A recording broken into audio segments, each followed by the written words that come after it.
So you want a bipod, but you don't want to spend $300 for an Atlas. Clone is the way to go. Here's your review.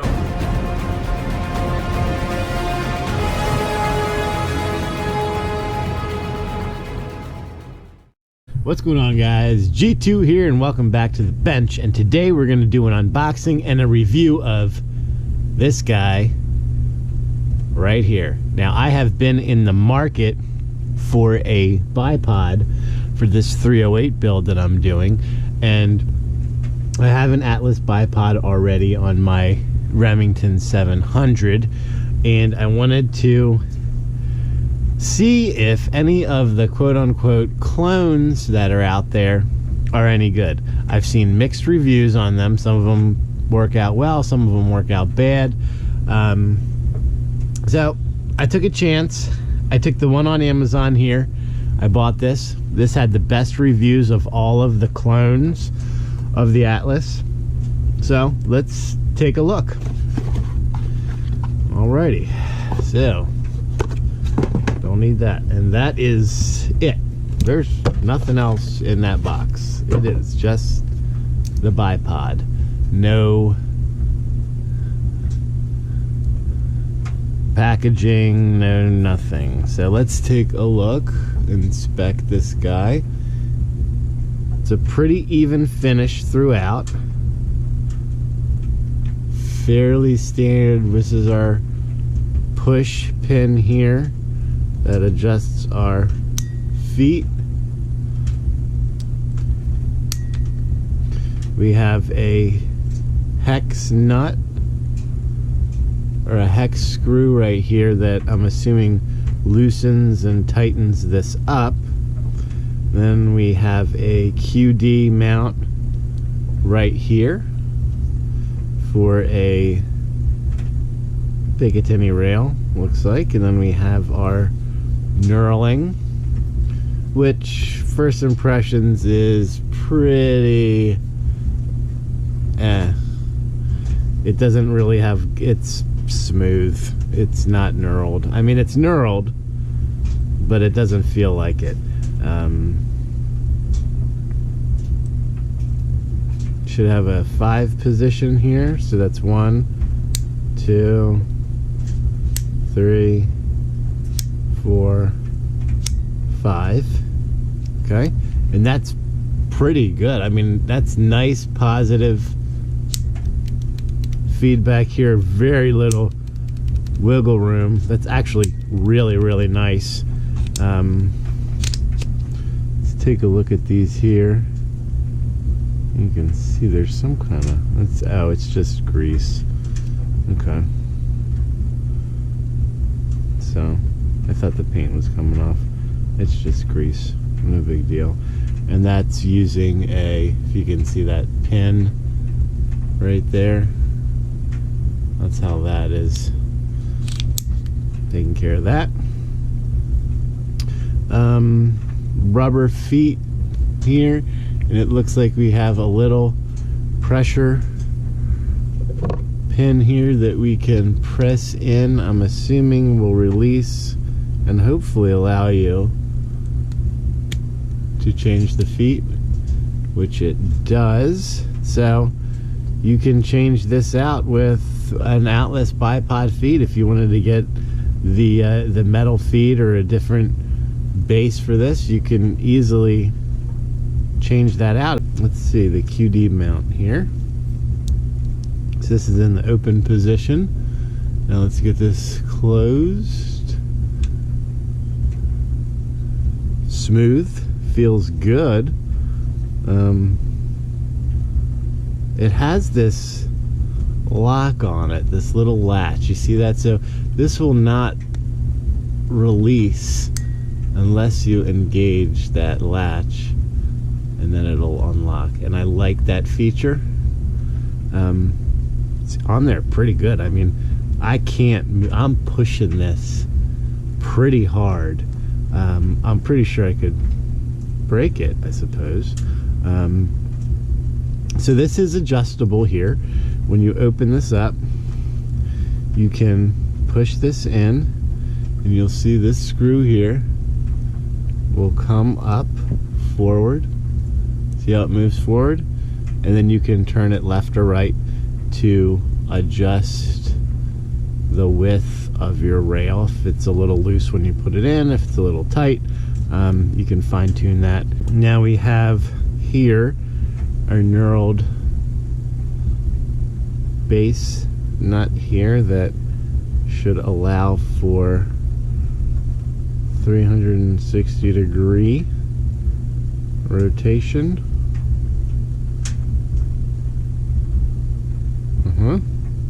And we have slight ability to pan here. Now obviously the more we release this, the more angle of pan we will have. But here's the thing. Look at this. The nut is not moving with this. So if we had this set up and we were, well, now it's moving. Well, they do not move in tandem. They're very inconsistent. See, so if we were going to pan left, and we're going to do this so you can watch this, doesn't move, and then it moves. So little inconsistent in the panning. It will cause itself at this rate, if we do this, loosen on itself. See, look how much we've gone up. So not the best feature, I suppose, if you're going to use the panning part of this. If you have this tight, yeah, it's still, maybe there's a better way to do this. Some kind of modification we can do to make it worth.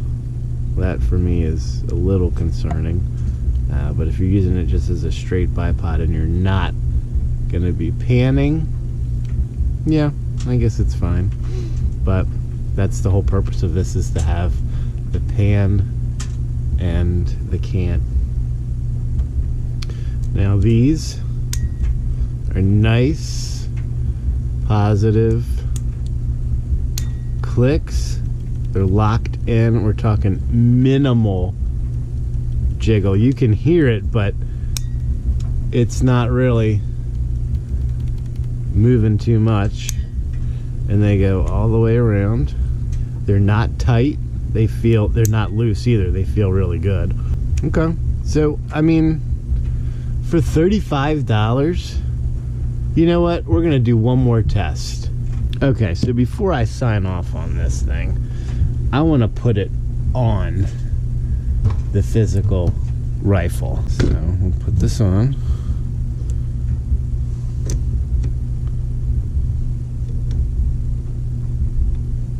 Okay.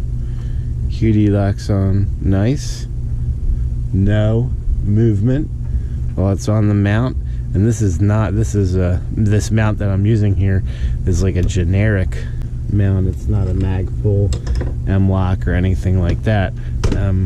So the tolerances on it are not great to begin with. Okay, so let's expand this. We're gonna work this way,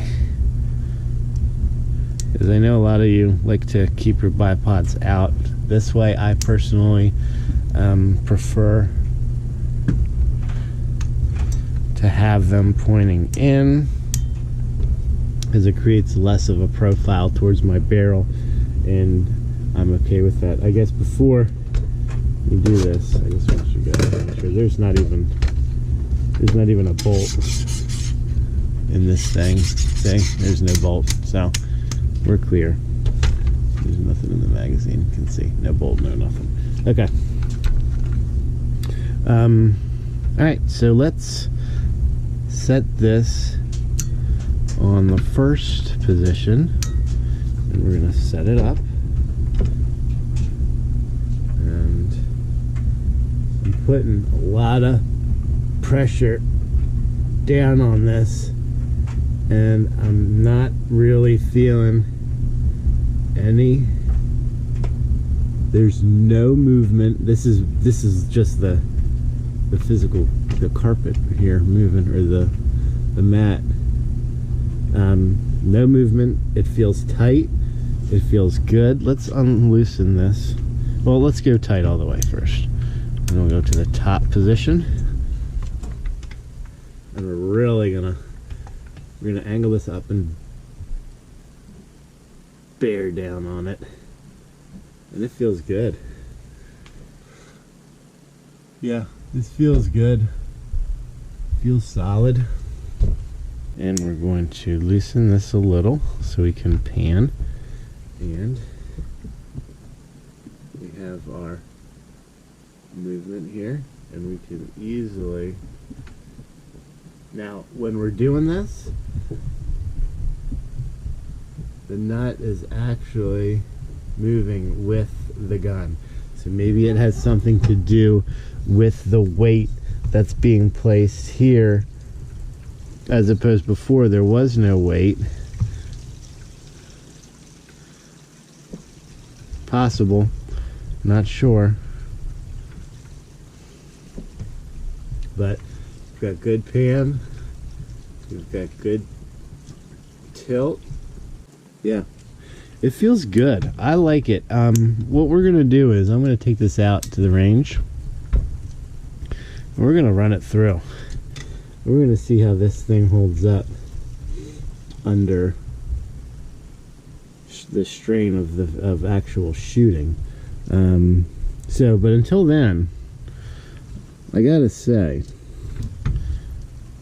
this feels pretty good.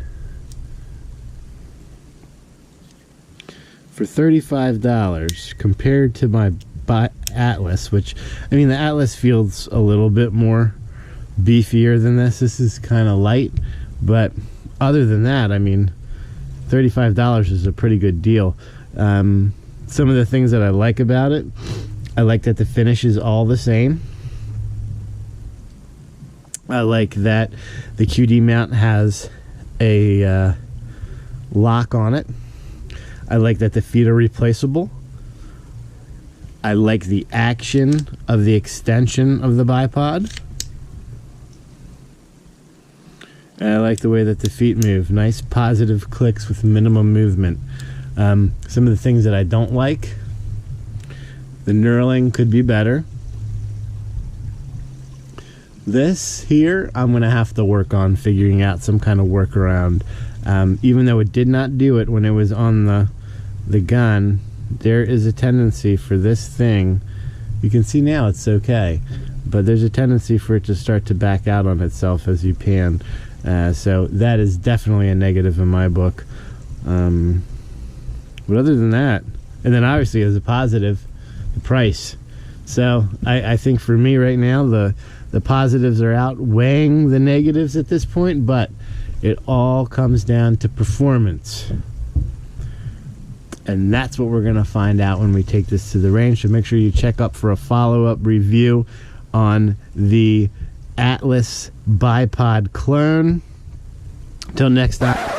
Okay guys, so before we go any further, I just want to stop right here before we end this video and say yes, the clone was a great clone of the Atlas bipod. With that being said, will it hold up in the long run? I don't know.